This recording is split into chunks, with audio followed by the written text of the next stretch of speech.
Radicular pain is caused by the inflammation or compression of a spinal nerve. L5-S1 radiculopathy specifically follows a pain pattern as shown. A common cause of radiculopathy is due to a disc herniation. This can be confirmed via slump test.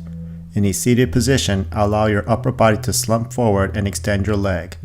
Slowly bend your foot back towards you, then away from you. Perform this with both legs. If the pain is reproduced in either of these positions, that is considered a positive test.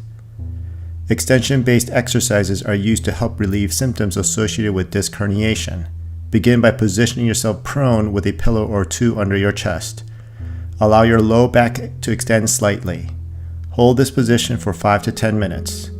All of the following exercises should be done 10 times every 2 hours when you are awake.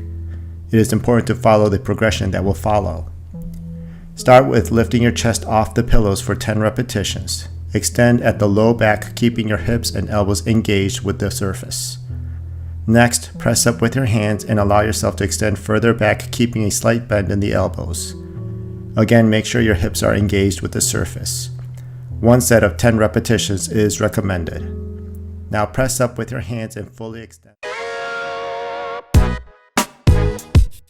Or if you have a bulging disc. Knowing which exercises and activities to avoid if you have this condition is just as important as knowing the exercises that are good for you. Because even if you're doing the right exercises, but you're also doing these other activities that are no good for you, you're actually not helping your situation at all. So let's get started right away.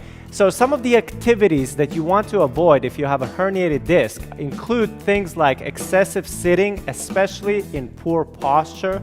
You want to avoid bending forward, so spinal flexion is no good for you. You want to avoid lifting heavy weights or heavy objects. You want to avoid picking things up in front of you or on the side of you, okay? And you also don't want to sleep in a position where your back is rounded. So you know that fetal position that a lot of people sleep in, avoid that. So these are some of the general activities you want to avoid. And now let's talk about 7 specific exercises you want to avoid, okay? The first one is crunches and or sit-ups, okay? So sit-ups and crunches are not good for your spine because you keep flexing your spine. It's going to contribute to more of that herniated disc, so avoid that. The next exercise.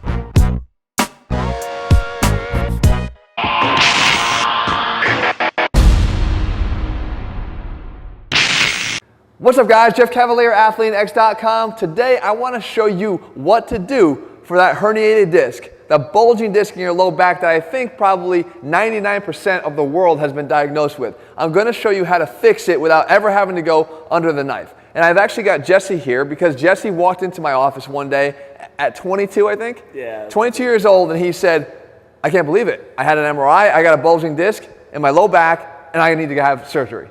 I said, dude, you don't need to have surgery because what I'm going to show you here today is going to do exactly what I showed Jesse, and it's going to help you to get rid of this thing once and for all, okay? So what are we talking about, first of all, with a bulging disc? When we look at a bulging disc, guys, there's 3 different terms that people use. It's herniated disc, bulging disc, and then a ruptured disc. And a ruptured disc is a different scenario. A ruptured disc is when this disc here that's in between your vertebrae here just basically explodes. And it's not fixable without surgery. But that's a very small percentage, and that happens usually in a very traumatic incident. What we're talking about more often is this. This is a bulging disc, a herniated disc. And the disc starts to protrude out the back. This is what this red area is. And a lot of times you can be diagnosed with a bulging disc because an MRI tells you have a bulging disc, but you don't have any symptoms. Because the symptoms might either be present or come and go based on whether or not that disc is actually touching the